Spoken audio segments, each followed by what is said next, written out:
నెల్లూరు జిల్లా వ్యాప్తంగా భారీగా ఓటు హక్కు వినియోగించుకుంటున్నారు. ఉదయం 7 గంటల నుంచి క్యూ లైన్లు బారులు తీస్తున్నారు. వికలాంగులు, వృద్ధులు ఓటు హక్కు వినియోగించుకునేందుకు తాపత్రయపడుతున్నారు. కొన్ని పోలింగ్ స్టేషన్లో పోయేందుకు వచ్చేందుకు ఒకే ద్వారం ఉండటం వల్ల ఓటు హక్కు వినియోగించుకోవడం ఆలస్యమవుతుంది. నెల్లూరులో పోలింగ్ స్టేషన్ నుంచి మా ఛానల్ 9 ప్రతినిధి జయరాజ్ లైవ్ లో పోలింగ్ సరళిని అందిస్తారు.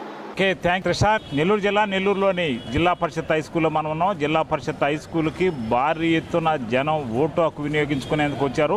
ఉదయం 7 గంటలకి ప్రారంభమైన సందర్భంగా వందలాది మంది బారులు తిరిగారు ఈ పోలింగ్ కేంద్రంలో. పోలింగ్ కేంద్రంలో ఇప్పటికే బారులు తిరిగిన జనం దీనికోసం ప్రత్యేకమైన ఏర్పాట్లు చేశారు.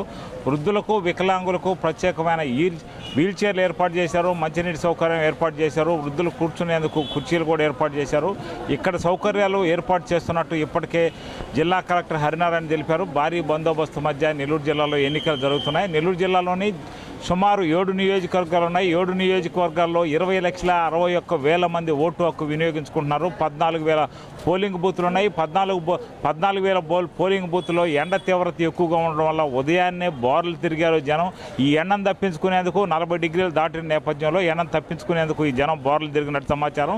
ఈ మేరకు ఇప్పటికే నెల్లూరు జిల్లాలో ఓటు హక్కు వినియోగించుకునేందుకు భారీగా జనం ఉన్న నేపథ్యంలో ప్రత్యేకమైన ఏర్పాట్లు చేశారు. ఇక్కడ మహిళలు, వృద్ధులకు ప్రత్యేకమైన ఏర్పాట్లు చేశారు. పోలీసు బందోబస్తు నిర్వహిస్తున్నారు. ఎవరైనా ఇక్కడ క్యూ లైన్లో అడ్డం పోయిన వారిని కూడా పోలీసులు నివారిస్తున్నారు.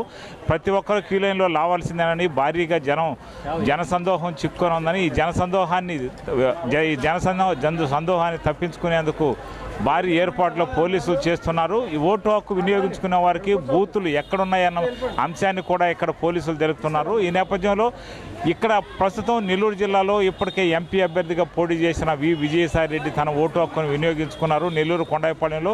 అదేవిధంగా టీడీపీ తరఫున ఎంపీగా పోటీ చేసిన వేమిరెడ్డి ప్రభాకర్ రెడ్డి మాగుంట లేఅవుట్లోని ఎస్ఆర్కే స్కూల్లో ఓటు హక్కును వినియోగించుకున్నారు. బారులు తీరిన జనం ఇక్కడ ఓటు హక్కు వినియోగించుకోవడం గమనార్హం. ఇప్పటికే నెల్లూరు జిల్లా వ్యాప్తంగా 20,61,000 మంది ఓటు హక్కును వినియోగించుకునేందుకు సిద్ధమయ్యారు. 61,000 మంది సిద్ధమయ్యారు. ఈ 14,000 పోలింగ్ బూతుల్లో ఈ పోలింగ్ కేంద్రాల్లో సిబ్బంది 15,000 మంది వరకు పోలింగ్ కేంద్రాల్లో పనిచేస్తున్నారు. ఇదే విధంగా హెల్ప్ లైన్ ఏర్పాటు చేశారు. పోలింగ్ అభ్యర్థులు ఎవరెవరు పోటీలో ఉన్నారో అంశాలపై ఒక డిస్ప్లే బోర్డును ఏర్పాటు చేశారు. ఈ డిస్ప్లే బోర్డు ద్వారానే మొత్తం వ్యవహారం తెలిసిపోతుంది. ఎవరు ఏంది, ఏ పార్టీ నుంచి ఎవరు పోటీ చేస్తున్నారన్న అంశాలు ఈ డిస్ప్లే బోర్డు ఏర్పాటు చేశారు. అదేవిధంగా ఓటు హక్కు వినియోగించుకునేవారు ఎలాంటి ఆధారాలు తీసుకోవాలా, voter ID card, passport, driving licence, తదితర సర్వీస్ గుర్తింపు కార్డులను ఓటింగ్ కేంద్రాలకు తీసుకురావాల్సి ఉంటుంది.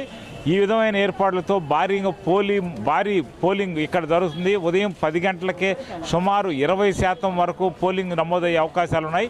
ఇప్పటికే అనేక కేంద్రాల్లో బారులు తిరిగిన బందోబస్తు ఏర్పాటు చేశారు. ఇది తాజా పరిస్థితి. త్రిష, కెమెరామ్యాన్ సాగర్తో జయరాజు, నెల్లూరు.